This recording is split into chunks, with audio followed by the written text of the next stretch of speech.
We're surrounded by solar panels every day, everywhere. Leaves. Plants use the energy from the sun to live and grow. What if we could do the same? Cheap, non-polluting energy for all. That's the dream. We're not there yet, but we could be close. But what is this energy from the sun, and how can we use it? The sun, that burning ball of gas at the center of our solar system, throws out a huge amount of energy all the time, in every direction, in the form of waves. Waves made up of particles called photons. Some of these energy waves hit the Earth, or the side of the Earth that's facing the sun at the time. We can perceive some of this energy as visible light. We have day. The solar panels we have today are made up of photovoltaic cells, photo meaning light, and volt a measurement of electricity. A solar cell is usually made up of a sandwich of silicon, a semiconductor. That means it doesn't conduct electricity easily, but if we mix it with other things, we can change how it behaves. Here's where the sandwich comes into it.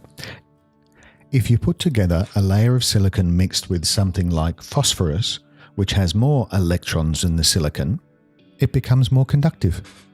This top layer is called the N-type, N for negative, because the electrons are negatively charged. Negative like the minus symbol on a battery. The lower layer of the silicon in the sandwich is mixed with something like boron, which has less electrons than the silicon. This layer we call P-type, P for positive, like the plus symbol on your battery. When light hits the solar cell, the photons bombard the silicon, some with enough force to knock electrons free. Being negatively charged, the electrons travel up in the N-type layer.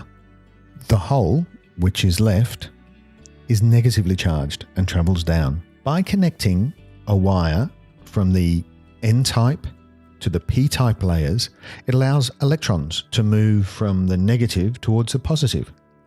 This is an electric current. Electric power has been created. It can be used, stored, or put into the grid with electricity from other sources. The electrons move round the cell, and they return to where they came from, to do the whole thing over and over again as long as light is hitting the solar cell. A single solar cell produces only a small amount of electricity, so to make more power, you have more solar cells. You put them together, say 32, to make up a solar panel. So for an average house in Australia, you might need as many as 12 up to 18 solar panels, depending on the household and the type of panels.